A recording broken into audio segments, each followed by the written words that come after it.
김원영 사장의 청와대 하수인 보도 개입 파문으로 KBS가 창사 이래 최대 위기에 빠진 가운데 6.4 지방선거를 앞두고 이를 어떤 비중과 어떤 시각으로 보도하냐에 따라서 매우 민감한 파장을 낳을 수 있는 서울 지하철 사고를 키워서 보도하라는 지시가 윗선에서 내려졌으며 실제로 관련 뉴스가 확대 재생산돼서 연일 톱뉴스로 보도된 사실이 드러나 충격을 주고 있다.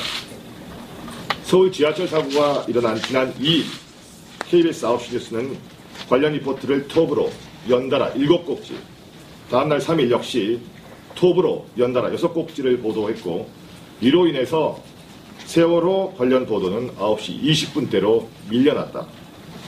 지하철 사고 관련 보도는 그 이후에도 계속돼서 4일에 2꼭지, 5, 6, 8일 각각 1꼭지, 9일에는 다시 4꼭지로 늘어났다. 별참 자료 1을 참조해 주십시오. 1에 보면 여기 제가 정리를 했습니다. 사고가 일어났던 5월 2일 날 톱으로 7꼭지, 그 다음날 톱으로 6꼭지, 그리고 4일 날 2꼭지, 그 다음에 5, 6, 8일 1꼭지, 그리고 5월 9일에는 다시 4꼭지로 늘어납니다. 확인하실 수 있고요. 조합은 이런 지나친 과다 보도의 배경에 의혹을 품고 보도본부를 상대로 집중적인 취재를 벌이는 결과 복수의 관계자로부터 윗선의 개입이 있었다는 사실을 확인했다. 윗선이 사장이냐 청와대냐 하는 질문에는 말을 흐렸다.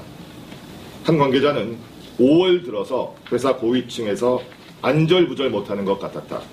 외압이 강하게 들어오고 있다는 느낌을 받았다고 밝혔다. 또 다른 관계자는 사고 첫날부터 작은 사고는 아니지만 큰 부상자가 없는데 지나치게 키운다는 의견이 일선 부서 등에서 나왔지만 반영되지 않았다고 진술했다.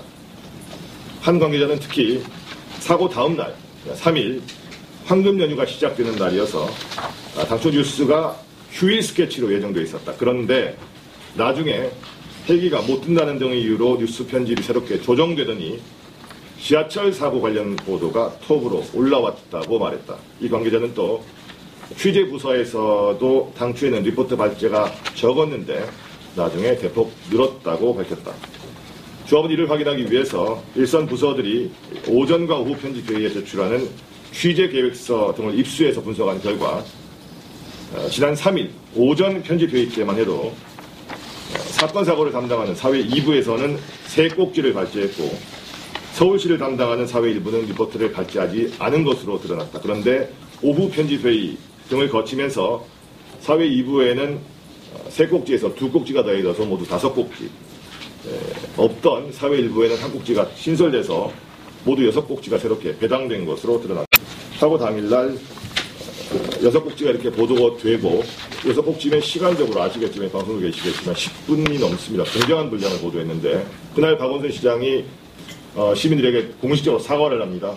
사과를 했는데 그 내용이 해당 부서에는 이미 오전에 급하게 아주 임박하게 사과를 한 것도 아니고 방송 오전에 10시 40분쯤 그 해당 부서에서 관련 기사를 작성해서 사인을 내고 편집부서로 넘겨놓은 상태였습니다. 그런데 당일 9시 뉴스에서는 전혀 언급이 됐지 않죠.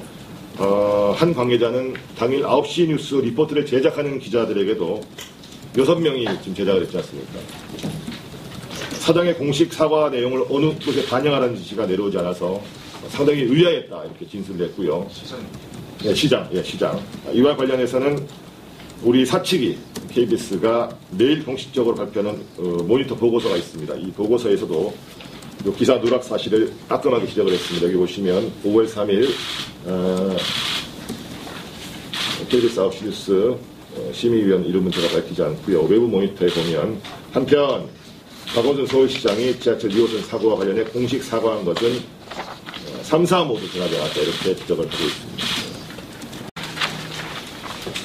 이것이 도대체 무엇을 의미하겠는가?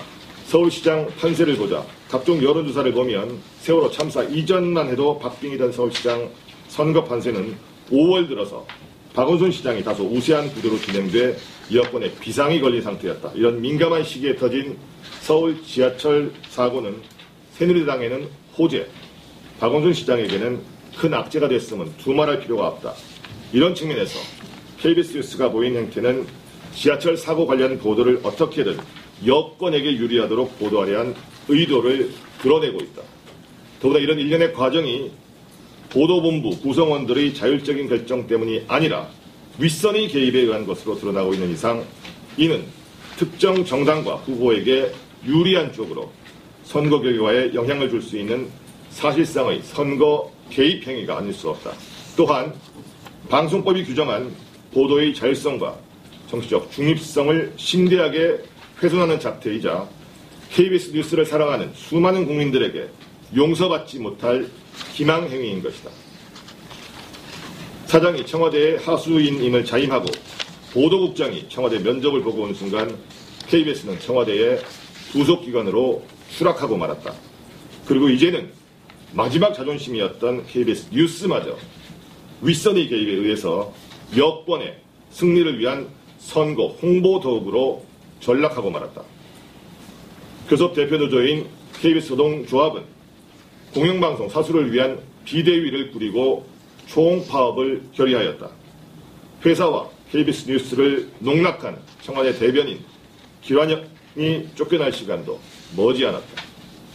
세월호 관련한 대통령의 사과 보도를 과대, 확대 해석해서 보도를 했다라고 자성의 목소리를 내지 않았습니까? 거기에 반해서 일일 모니터 심의실에 누구나 다 생각할 수 있는 내용을 적어도 지하철 사고의 핵심 책임자라고 할 수 있는 서울시장의 사과에 대해서는 보도를 하지 않았다. 그걸 어떻게 판단해야 할지.